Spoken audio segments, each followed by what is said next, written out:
Good morning all students. आप सभी का माँ ग्लोबल स्टडी पर फिर से स्वागत है। हम लोग टेंथ का मैथ पढ़ रहे हैं और टेंथ के मैथ में चैप्टर नंबर 1 वास्तविक संख्याएं के ऑब्जेक्टिव ऑब्जेक्टिव क्वेश्चन कर रहे हैं, जिसमें हम अभी तक दो वीडियो बना चुके हैं। एक वीडियो में हम चार संख्याओं के बारे में चार परिभाषाएं बताएं और उसमें उस पर आधारित जिस जिस जो जो क्वेश्चन पूछा हुआ है प्रीवियस ईयर में उसको मैंने बताया।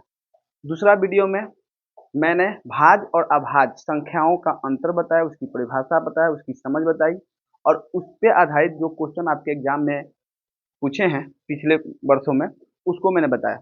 आज हमको पढ़ाना है परिमेय और अपरिमेय, लेकिन उससे पहले जो हम दोनों वीडियो में बताए थे उसका थोड़ा रिवीजन करा देते हैं।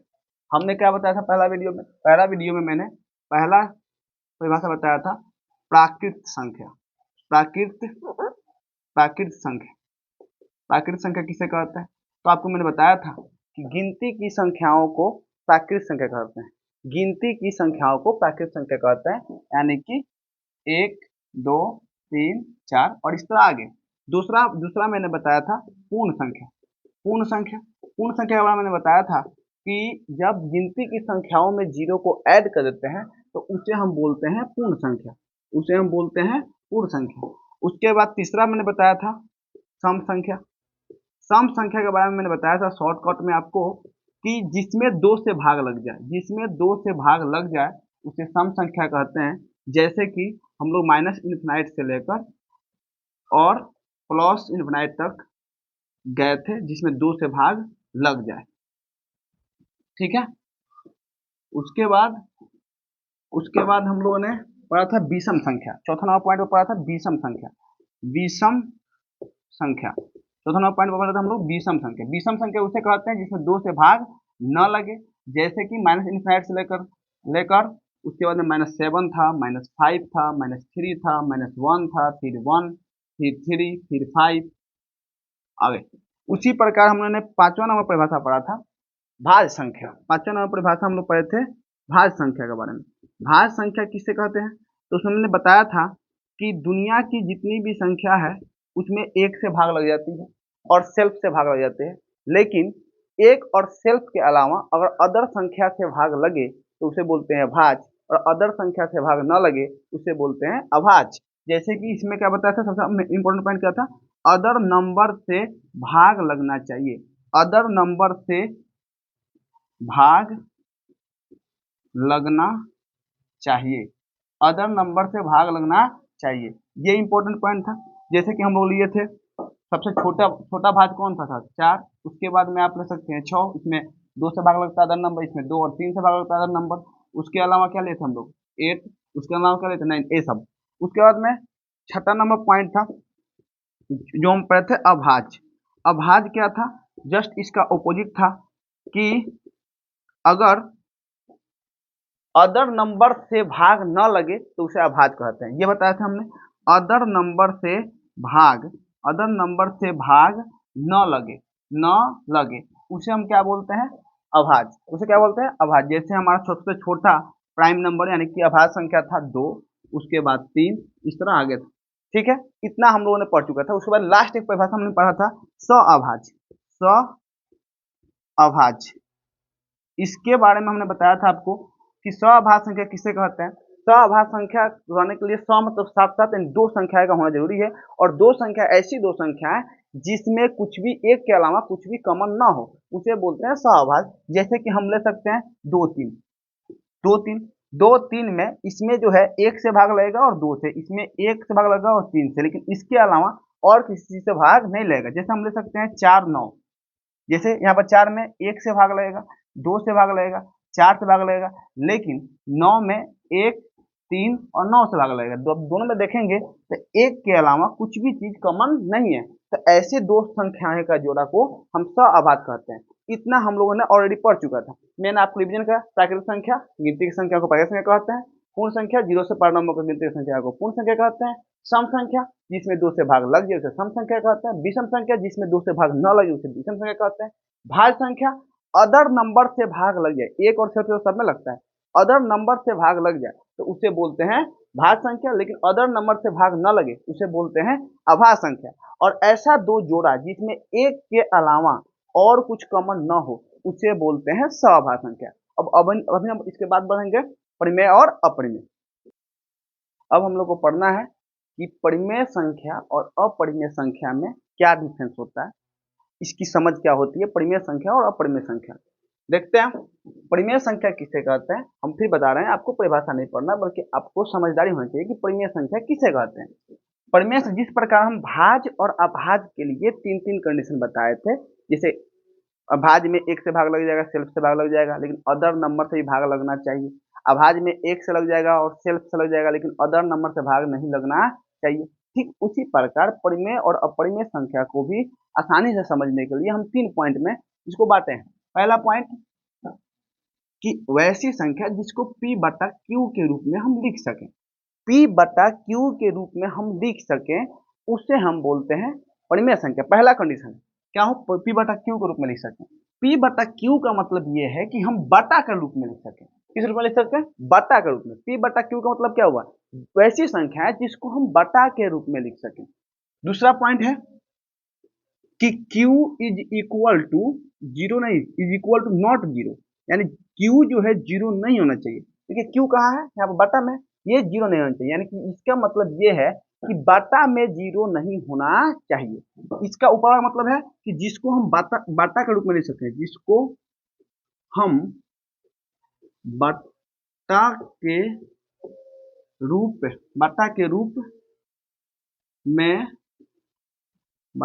रूप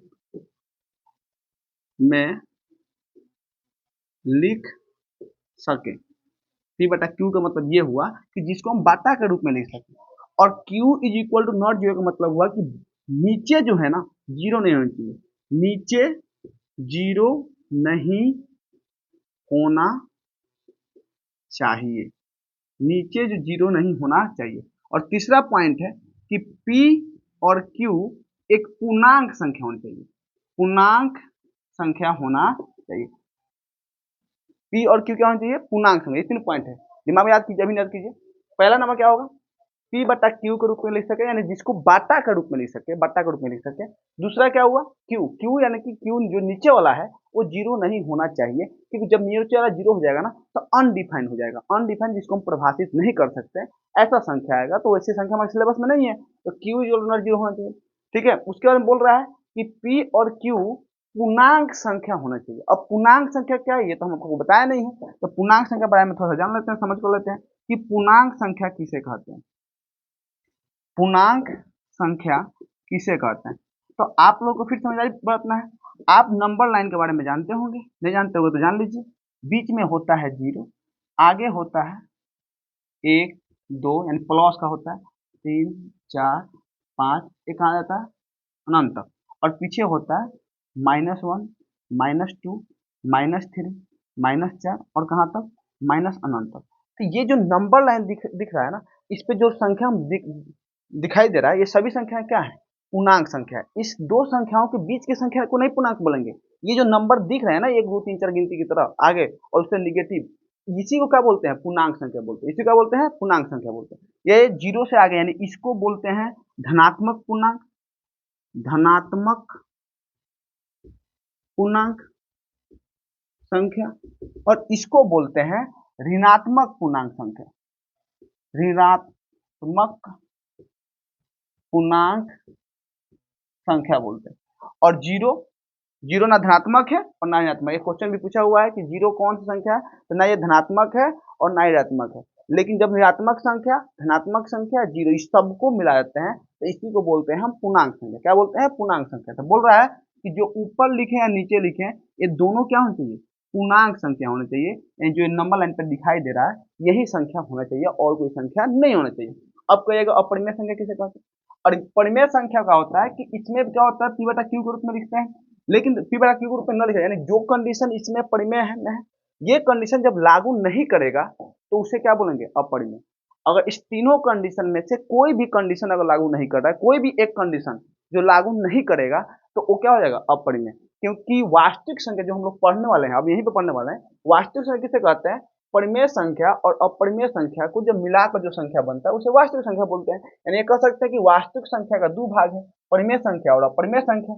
तो जो परिमेय नहीं होगा वो अपरिमेय होगा। तो अगर ये आप परिमेय पहचान लीजिएगा कि परिमेय इस तरह से होता है, तीन कंडीशन जिसमें हो गया वो परिमेय है।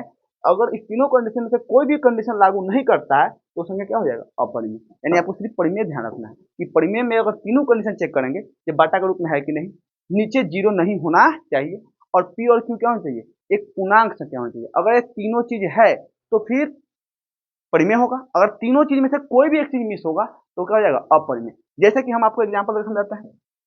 एग्जाम्पल आपको मैं बोलूं दो, दो एक क्या है। अगर मैं पूछूं दो एक क्या है तो दो को आप देखते हैं, आप तीनों कंडीशन लागू करते हैं तो दो को देखते हैं। देखो पहला कंडीशन क्या है कि इसको P बटा Q के रूप में हम लिख पा रहे हैं कि नहीं लिख पा रहे हैं। तो बताइए दो को Q के रूप में लिख सकते हैं, लिख सकते हैं। कैसे, दो बटा एक, दो बटा एक जिसके नीचे कुछ भी नहीं होता है उसके नीचे वन होता है। तो दो बटा एक P बटा के रूप में, बटा के रूप में लिखा हुआ है। दूसरी का कंडीशन बोल रहा है कि Q is equal to not zero होना चाहिए, ये नहीं बोला यहाँ पे। तो Q यहाँ पर क्या है, एक है। Q क्या है, एक है। Q इज इक्वल टू एक है। Q इज इक्वल टू क्या है, एक है। हमको क्या बोला है कि जीरो नहीं होना चाहिए, तो क्या है, एक है। तो ये भी कंडीशन लागू हो गया, ये भी कंडीशन लागू हो गया, ये भी कंडीशन लागू हो गया। तीसरा कंडीशन बोल रहा है कि P और Q एक पूर्णांक संख्या होना चाहिए। तो आप देखिए इस पर, इस संख्या नंबर लाइन पे आपको पी क्यू का मान, जो यहाँ पे पी क्यू का मान क्या है, दो और एक। क्या है, दो और एक, ये दोनों है यहाँ पे, दो भी है और एक भी है। तो यानी तीनों कंडीशन लागू हो गया। जो तीनों कंडीशन लागू हो गया तो इसलिए टू क्या हो गया, टू एक परिमेय संख्या हो गया। ये क्या हो गया, परिमेय। ये क्या हो गया, परिमेय संख्या हो गया। लेकिन अगर हम कहें कि रूट टू, तो इसके बारे में देखते हैं। पहला कंडीशन क्या है बताइए, आप ही बताइए। पहला कंडीशन पी बटा क्यू के रूप में लिखा जाना चाहिए। तो रूट टू को रूट टू बटा वन लिख सकते हैं। ये तो दिख रहा है भाई पी बाई क्यू के रूप में। तो पहला कंडीशन लागू हो गया। दूसरा कंडीशन देखते हैं। दूसरी का कंडीशन में बोल रहा है कि क्यू बराबर नॉट जीरो होना चाहिए। आप देखेंगे तो यहाँ पर क्यू क्या है, यानी बटा में क्या है, एक है। तो ए भी कंडीशन लागू हो गया, लागू हो गया। तीसरा पॉइंट बोल रहा है कि P और Q पूर्णांक संख्या होनी चाहिए। क्या होना चाहिए, P और Q पूर्णांक संख्या होनी चाहिए। क्या होना चाहिए, पूर्णांक संख्या। आप बताइए कि P Q है क्या, रूट टू और वन है। तो इस संख्या लाइन पे रूट टू कहीं दिख रहा है, कहीं भी रूट टू नहीं दिख रहा है। मतलब रूट वन तो दिख रहा है, नीचे बटा में वन तो दिख रहा है यहाँ पर, लेकिन रूट टू कहीं भी नहीं दिख रहा है। इससे साबित होता है कि रूट टू जो है पूर्णांक संख्या नहीं है, और इसके वजह से ये कंडीशन लागू नहीं होता है। इसे बोला था P और Q दोनों पूर्णांक होना चाहिए, जबकि यहाँ पर P क्या है, पूर्णांक संख्या नहीं है। वन तो है, Q तो है, लेकिन P जो है पूर्णांक संख्या नहीं है, इसलिए ये कंडीशन लागू नहीं हुआ। अब तीसरा कंडीशन लागू नहीं हुआ तो हम बोले थे कि कोई भी अगर एक कंडीशन लागू नहीं होगा तो क्या हो जाएगा, अपरिमेय। इसलिए ये संख्या क्या हो जाएगा, अपरिमेय। समझ में आ गया, समझ में आ गया। तो जब तीनों कंडीशन लागू हो, कौन सा कंडीशन, बाटा के रूप में लिखना, Q बराबर नॉट जीरो, Q जीरो यानी बाटा में जीरो नहीं होना चाहिए, और P और Q पूर्णांक होना चाहिए, तो उसे बोलते हैं परिमेय। और उसमें से एक भी कंडीशन अगर लागू नहीं होगा तो उसे बोलते हैं अपरिमेय। अब इस टॉपिक से इतना ज्यादा क्वेश्चन पूछता है आपके एग्जाम में, हम अभी क्वेश्चन दे रहे हैं और सब पे ये परिभाषा को लागू करेंगे। आपको आप बना पाए कि नहीं देखिए। अब देखिए आपके सामने चार क्वेश्चन है जो अभी बताए हम आपको। क्या परिभाषा बताए हैं, परिमेय संख्या और परिमेय संख्या के बारे में। मैंने बोला कि अगर परिमेय संख्या का आपका तीन कंडीशन याद है तो उसमें से अगर कोई कंडीशन अगर लागू नहीं होता है तो उसे क्या बोलते हैं, अपरिमेय संख्या। पहला कंडीशन मैंने क्या बताया था, पहला कंडीशन बताया कि पी बटा क्यू के रूप में लिखा जाना चाहिए। दूसरा कंडीशन क्या बताया था कि क्यू जीरो के बराबर नहीं होना चाहिए। और तीसरा कंडीशन मैंने बताया था कि पी और क्यू क्या होना चाहिए, पूर्णांक संख्या होनी चाहिए, पूर्णांक संख्या होना चाहिए। ये तीन कंडीशन अगर लागू करता है तो वो संख्या कहलाएगा परिमेय, और अगर ये लागू नहीं करता है तो वो संख्या कहलाएगा अपरिमेय। लेकिन चौथा पॉइंट ये ध्यान में रखना है कि कोई भी अगर ऑप्शन दिया हो तो उसको पहले सॉल्व करके उसको मूल अवस्था में लाते हैं, ओरिजिनल अवस्था में लाते हैं, उसके बाद हम चेक करते हैं। ऐसे नहीं चेक कर देते हैं। तो यहाँ पर देखते हैं 25 के बारे में देखते हैं। 25 क्या है, 25 का आप दिखाओ हमको, पहला क्वेश्चन का लिखा होगा निम्नलिखित में से कौन सा परिमेय संख्या है। ये तीन चारों क्वेश्चन का यही सेम टू सेम क्वेश्चन यही है, बस ऑप्शन अलग अलग है। निम्नलिखित में से कौन सी परिमेय संख्या है? पहला बोला, ये बोला √25, ये √5, 1/√2, और ये क्या है √3 प्लस √3। तो आप देखेंगे इस 25 का ये वर्गमूल लगा हुआ है, ये निकल जाता है और कितना जाता है 5। और इस 5 जो हम चेक करेंगे तो पहला पॉइंट में क्या है, पहला पॉइंट में है कि इसको P/Q के रूप में हम लिख सकते हैं, क्योंकि देखिए इसके बटा में कुछ भी नहीं है तो क्या है 1 है, तो P/Q के रूप में लिख सकते हैं। पहला कंडीशन लागू। दूसरा कंडीशन क्या कह रहा है कि P और Q यानी जीरो नहीं होना चाहिए, Q जीरो नहीं होना चाहिए, तो Q यहाँ पर क्या है 1 है, Q बराबर क्या है 1 है, इसलिए ये भी लागू हो गया। तीसरा पॉइंट क्या है, जीरो नहीं होना चाहिए ना, 1 है तो ये भी लागू हो गया। तीसरा बोला कि P और Q पूर्णांक होना चाहिए, यानी कि P और Q यहाँ पर दिया क्या है 5 और 1, और ये दोनों संख्या रेखा पे आता है, ये भी चीज लागू कर गया, यानी तीनों चीज लागू कर गया, यानी यही हमारा क्या है परिमेय संख्या। जबकि और में देखेंगे तो √5 में क्या है, ये बटा के रूप में होगा, पहला कंडीशन बटा के रूप में होगा। दूसरा कंडीशन Q यानी बटा में या इसका कुछ नहीं तो क्या है 1 है, यानी 1 है, यानी कि दूसरा कंडीशन में लागू होगा। लेकिन जो तीसरा कंडीशन है कि P और Q पूर्णांक नहीं होना चाहिए, उसमें √5 जो है कोई भी पूर्णांक संख्या नहीं है। यहाँ इसका बाटा में जो 1 है वो तो पूर्णांक संख्या है, लेकिन √5 कोई पूर्णांक संख्या नहीं है, इसलिए ये परिमेय नहीं होगा।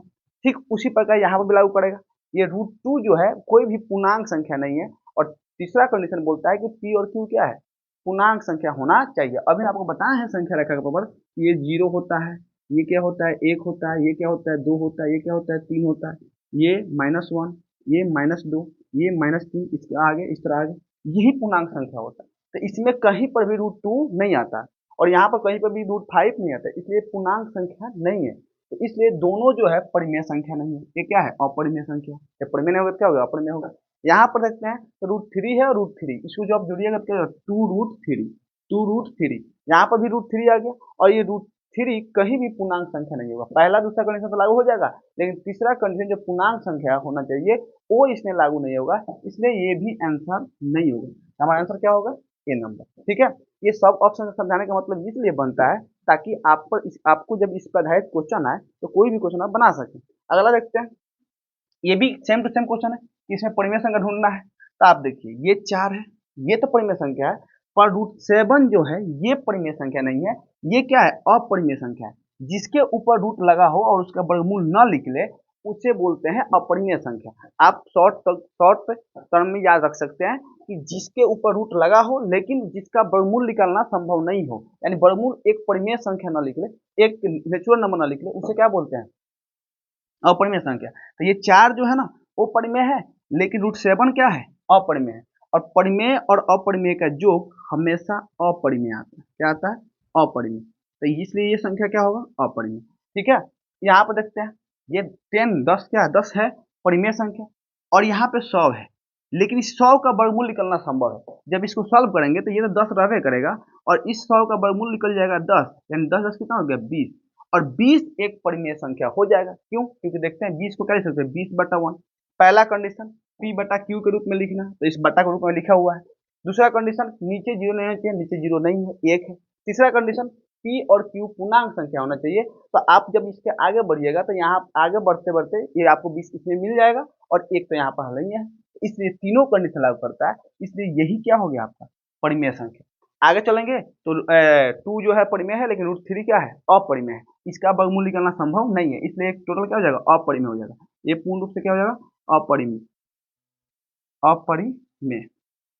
उसी प्रकार आप यहाँ पे देखिएगा तो 5 जो है परिमेय है, लेकिन √5 क्या है अपरिमेय, तो दोनों का जो क्या हो जाएगा अपरिमेय। इसलिए हमारा आंसर क्या हो जाएगा, हमको ढूंढना था परिमेय, हमको क्या ढूंढना था परिमेय संख्या ढूंढना था, यानी कि बी नंबर आंसर होगा। तीसरा क्वेश्चन पूछा हुआ कि इसमें भी निकालना है क्या चीज परिमेय संख्या। अब इसको सॉल्व करते हैं, तो इसका 1 का वर्गमूल तो 1 होगा, और 144 का वर्गमूल 12 निकल जाएगा। आपको वर्गमूल निकालना आता होगा कि 144 का वर्गमूल कितना होता है, वर्गमूल जब निकालेंगे तो कितना आएगा 12 आएगा। तो इसलिए ये दिखाई दे रहा है कि ये बटा के रूप में भी है, पहला कंडीशन बटा के रूप में है। Q जीरो नहीं है, Q जब क्या है 12 है। और तीसरा पॉइंट कि P और Q क्या होना चाहिए पूर्णांक होना चाहिए, तो 1 भी और 12 भी इस लाइन पर दिख जाएगा, एक यहाँ पर दिख रहा है, और जब हम ये आगे पढ़ेंगे तो क्या देगा 12 दिख जाएगा। तो तीनों कंडीशन लागू हो रहा है, इसलिए क्या हो जाएगा परिमेय संख्या, जबकि आगे में नहीं लागू करेगा। इसको काटते हैं 50 से करेंगे कितना जाएगा 10, तो 1/10। जब इसको सॉल्व करेंगे तो 1 का वर्गमूल तो 1 निकल जाएगा, लेकिन √10 का वर्गमूल नहीं निकल पाएगा। अब यहाँ पे रूट 10 आ गया, तो ये क्या हुआ, एक अपरिमेय संख्या हो गया। फिर यहाँ पर देखते हैं 32 का भी निकलना संभव नहीं है। आप जब इसको करेंगे ना, सॉल्व करेंगे, सॉल्व करना सिखाएंगे बाद में, अगर आप इसको सॉल्व करेंगे ना तो क्या आएगा, 4√2 आएगा, 4√2 आएगा। सिखाई देते हैं 32 को आप लिख सकते हैं 5 ठो 2, 2 गुने 2 गुने 2 गुने 2 गुने 2, 2 दूनी 4 दूनी 8 दूनी 2 दूनी 32, ये हो गया। इसमें जो है जब वर्गमूल निकालते हैं तो क्या हुआ, वर्गमूल निकालते हैं